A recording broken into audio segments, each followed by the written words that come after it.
Je suis comme vous, moi aussi je cherche à trouver des solutions, à ramener l'argent pour faire en sorte que tout tourne, mais non, on essaye toujours de lui faire des mauvais coups.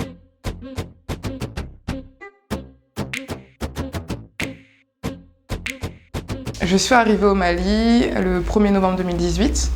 Au début, c'était pour lancer ma marque de vêtements Oudika. Donc l'idée, c'était de lancer une marque de vêtements made in Mali avec des coupes, on va dire simples, qui puissent permettre en fait à chaque personne d'exprimer leur personnalité à travers les vêtements. Et en fait, le tout, la maison Oudikasso, l'objectif, c'est que les gens ils gagnent en compétences. Que ce soit un endroit de développement personnel, d'empowerment. Oudikasso, c'est tout simplement la continuité de l'état d'esprit de la marque de vêtements Oudika.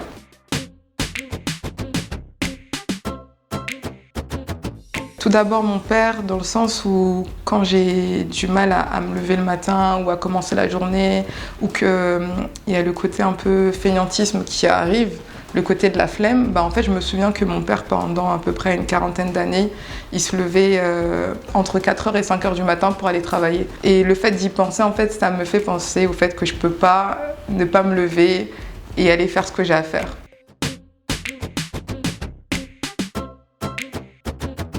À force de faire ce que je fais, l'idée c'est aussi de drainer le tourisme, d'amener un certain type de population qui viendrait découvrir le Mali. Ces personnes-là seraient à l'aise à Oudikasso et pourraient par la suite découvrir des sites touristiques au Mali. Donc en fait, je veux que Oudikasso, déjà ça dépasse ma personne, même si ça porte mon prénom, que ça dépasse ma personne, mais qu'il y a un réel impact économique, culturel, touristique.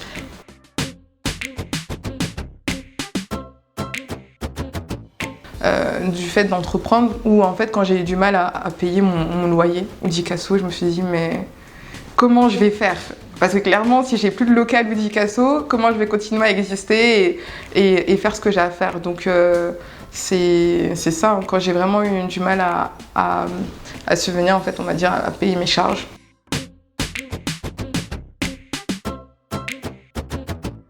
C'est, on va dire, notamment, je pense, le fait d'avoir du mal à faire confiance. Pourquoi? Parce que moi, j'ai connu des vols, tout simplement. Des vols d'argent, dans le sens des détournements où on était censé aller payer mes factures d'électricité et d'eau. Et finalement, ces factures-là n'ont jamais été payées. On te prend pour quelqu'un qui a les moyens de pouvoir résoudre tous ces problèmes. Mais au final, je suis comme vous. Moi aussi, je cherche à trouver des solutions, à ramener l'argent pour faire en sorte que tout tourne, mais non, on essaye toujours de se dire que moi ou cette personne s'en sortira toujours, donc on se permet de lui faire des mauvais coups.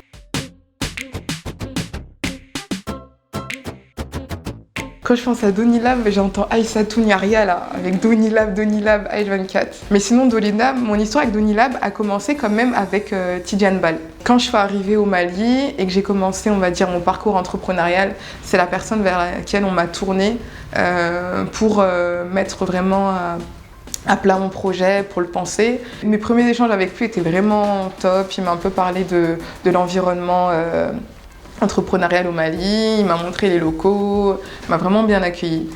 Donc non, un gros big up à Donilab, en baigneur en volo. Merci Donilab.